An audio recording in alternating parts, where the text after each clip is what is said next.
जय जगन्नाथ सांग मैंने आउ गोटे भयानक कहानी रे आपण मानक स्वागत।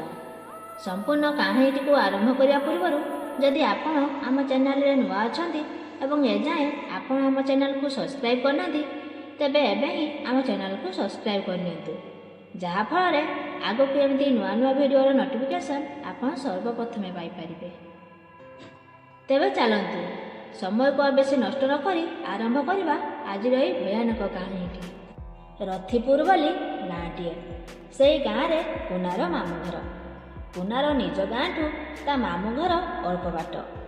से जेते बेले इच्छा करे सेते बेले ता मामू घर को चली जाए। मामू माई पुना को भारी भल पाती आउ अजाई को भल पाइबा कथा कहले न सरे। पुनार मामू घर गोटे बड़ पोखरी अच्छी। पुनार मामू से पोखरी रे माछ छाड़ती आउ बिलरे भी धान चाष करती। चाषबासरू वर्षकर धान चाउल हो जाए आउ माछ चाषरू पुनार मामू दी पैसा पाती। से तांकर घरर अन्यान्य खर्च बाच भी करती। किंतु माछ चाषरू जहाँ हो कि नहीं किंतु मामू घरे सबुबले माछ झोल हुए। पुना माछ खाइबा को भारी भल पाए तेणु पुना प्राय समय तो से मामू घर बिताए। एमिति बेले बेले तो स्कूल खाइबा छुट्टी रे भी मामू घर से आसी हाजर हो जाए।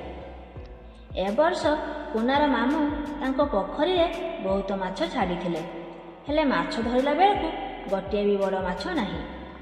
पुराना बड़ माछ भी पोखरी रे गायब। पुनार मामू चिंतारे पड़िले। पोखरी रे कंटा झंटा पड़िछि केही जाल पकई माछ धरिबा सहज नुहे। ता छड़ा घर पाखरे पोखरी तेणु चोरी करने को केही भी साहस करेंगे नहीं। किंतु एते सारा माछ गले कुआडे। से जहाँ भी हो पुनार मामू सबु कथा भूली पुणी पोखरी रे जाल पकेइले आउ माछ धरिले। हेले माछर परिमाण दिन कि दिन कमी कमी जाउछि। पुना मनरे भी एक कथा को नहीं प्रश्न खेलुथाए। से दिन थाए कार्तिक पूर्णमी। सबु वर्ष पुना ता मामू घर पोखरी रे डंगा करी भसाए। से डंगा बहुत दिन धरी रुहे। से वर्ष भी पुना पोखरी चारिपटे सफासफी करी चारिआडे लाइट लगे थाए।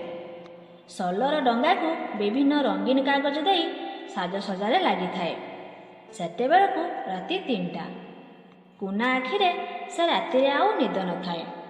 सेते बेले हठात पोखरी आरपटू शुभिला गोटे शब्द। पुना चमकी पड़ा। तापरे से आरपट को चाहिला बेलकु केही नाही किंतु शांत पोखरी भितरे लहड़ी खेलुची। मने मने भय भी आसिला हेले बिजुली बत्ती जोगु ताकू बेसी डर लागु नथिला। पुना आश्चर्य होई पोखरी को चाहि रही थाए। हठात देखिला गोटे धड़ा नुधा बड़ माछटे पाटिरे धरी ऊपर को उड़िला। एमिति देखु देखु पोखरी हुड़ा दे कुआड़े उभान हो गला। तापरे सांगे सांगे पुना ता मामू को जाई सबु कथा कहिला। मामू मने मने भाविले ए बणनुधा ना आकु किए पालिछि। जदि बणनुधा हेतिबो तो छाड़ किंतु जदि केही पाली थाए तेबे आज परी दिन रे माछ रोषेई कले निश्चय धरा पड़िबो। कारण सेदिन थाए कार्तिक पूर्णमी। सबु घर मानकरे आमिष निषेध। सेतेबेले पुनार मामू एकथा काहारी को न जणाई घटनार सत्यता जानिबा को एका एका गाँटा सारा बुलुथांती। शेषरे धीर प्रधान घरू माछ भजार बास्ना मिलिला। पुनार मामू सांगे सांगे से धीर घर को पशिले। सेतेबेले धीर पुनार मामू को देखी एणे तेणे भुलौथिला।